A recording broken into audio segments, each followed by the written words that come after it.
영어 오픽을 치러 하는데 과연 기업에서는 영어 오픽과 토익 중에 어느 걸 선호하나요? 라고 남겨주셨습니다. 자, 오늘 질문들이 공통점이 있습니다. 굉장히 짧고 간단하면서도 단순한. 네, 엉뚱하다는 생각까지 좀 들 정도인데요. 신혜사님 어떻게 생각하세요?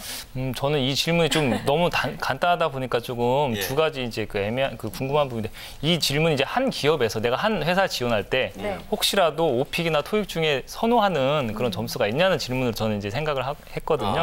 그런 경우에는 사실 좀 당황스러운 질문이라고 할 수 있습니다. 왜냐하면 기업 입장에서 제가 지난번 방송 때도 채용의 효율성 얘기를 했는데요. 오픽이든 토익이든 회사 입장에서 우리는 정말 이걸 더 신뢰한다, 이 시험 점수를. 그럴 때는 그걸 명시를 하겠죠. 왜냐하면 우대 전공이나 우대 사항도 명시를 하지 않습니까? 그렇게 해야지만 불편한 사람들이 지원을 안 하고, 그죠? 또 요즘에 또 사회적 비용, 취업 준비 때문에 사회적 비용 부담 증가도 논란이 되고 있는데 그거를 선호하는 영어 시험이 있으면서 굳이 그걸 아무거나 제출을 이렇게 하지는 않을 거거든요. 그렇기 때문에 너무 그거에 민감해 하실 필요는 없을 것 같고요.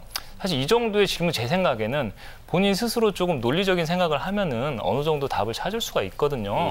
정말 대책이 없으면 뭐 두 가지 다 뭐 준비하는 것도 방법이 될 수가 있고. 그래서 사실 이런 식으로 생각하는 것 습관 자체가 면접 때 만약에 가면은 굉장히 안 좋은 점수를 받을 수가 있어요. 본인 스스로 생각하는 능력이나 논리성이 떨어진다고. 그래서 그런 측면에서 좀 더 주도적으로 좀 문제 해결 능력을 좀 키우시면 좋을 것 같아요. 오히려 이 단순한 질문에 더 당황하셔서 뭔가 있을 거야라고 생각을 하신 것 같고, 우리 최현정 쌤께서는 어떻게 보세요? 네, 이제 많은 구직자 여러분들이 영어를 준비할 때 말하기 시험을 준비하면 될까요? 아니면 토익 점수를 만들면 될까요? 이런 질문도 좀 많이 하시는 것 같아요. 근데 그거에 어떤 우선순위를 두기보다는 좀 더 같이 준비하시는 걸 저는 좀 권장해 드리고 싶습니다. 왜냐하면 기업들의 추세가 이제까지 토익이 우대됐기 때문에 토익 점수를 요구하는 기업들이 있고요. 또 반대로 토익 고스펙자가 너무 많으니까 이제 말하기 점수를 좀 요구하는 기업들이 또 있습니다. 그렇다 보니까 내가 한 곳만 하는 것이 아니라고 한다면 두 가지 점수를 모두 다 이제 내가 준비해 놓은 상태에서 사실은 내가 토익 점수가 800점대라고 한다면 오픽 점수는 뭐 IM2 정도의 레벨 정도를 받게 되거든요. 본인들이 이제 준비를 했을 때. 그럼 내가 그런 것들이 비등비등하다라고 하는 것들을 감안하시고 두 가지 점수를 좀 마련해 두시는 것 좀 권장해 드리고 싶습니다. 근데 사실 영어 실력이 좋다면 뭐 말하기 시험이든 뭐 일반 토익이나 뭐 그런 것이든 점수가 좀 비슷하게 나와야 되는데 사실 그렇지 않은 경우도 있잖아요. 철수 씨, 외고 출신인데 한마디 좀 해주시죠. 외고 출신이죠, 맞아요. 네, 외고 출신 쳤습니다.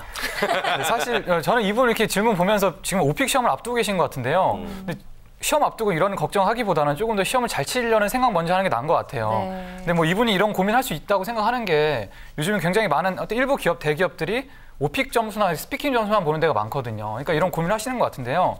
근데 이분도 아시겠지만 오픽 말고도 아직까지도 토익만 보는 기업들도 굉장히 많아요. 그러니까 어느 하나를 선택하기보다는 조금 더 균형적인 점수를 찾는 게 저는 더 맞다고 생각을 하고요. 그리고 만약에 두 가지를 다 허용했는데 취준생 모르게 뒤에서 자기네들끼리 그런 어떤 한 시험에만 가산점을 주는 기업이 있다. 그럼 저는 그런 기업을 안 가는 게 맞다고 생각을 하거든요. 역시 단호합니다. 네, 사실 어떤 그 영어로만 취준생을 이렇게 뭐 뒤에서 판단하는 기업은 제가 봤을 때 미래가 없다고 생각합니다. 가지 마십시오.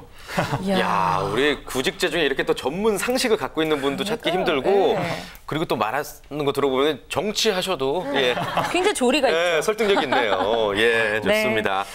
사실 이렇게 정말 영어가 문제인 것 같은데요. 뭐 개인적으로 이제 영어 관련 직무라면 모르겠지만 그렇지 않은 분야 같은 경우에는 조금 더 개방적으로 좀 시험을 치러야 되지 않을까라는 생각이 드는데 이 부분에 대해서는 어떻게 생각하시는지. 이슬 양부터? 이슬 양?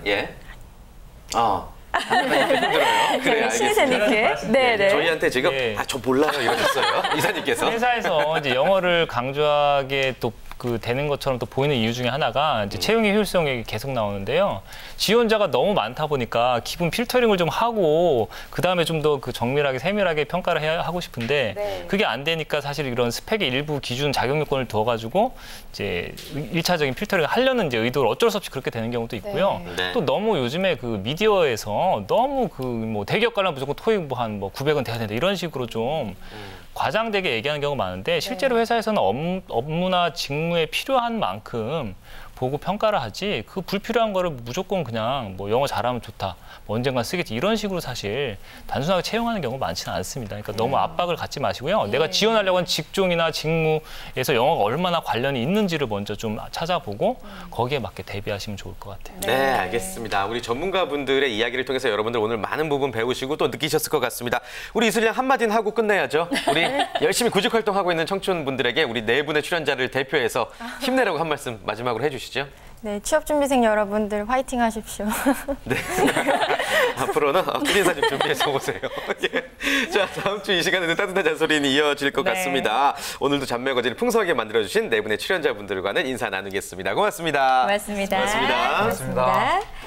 자, 변하지 않는 잔매거진의 매력 다들 알고 계시죠? 오늘보다 내일 더 재밌어질 잔매거진, 내일 이 시간도 많이 기대해 두시기 바랍니다. 즐겁고 힘나게 이르는 대한민국을 위해 여러분의 잔매거진은 계속됩니다. 쭉.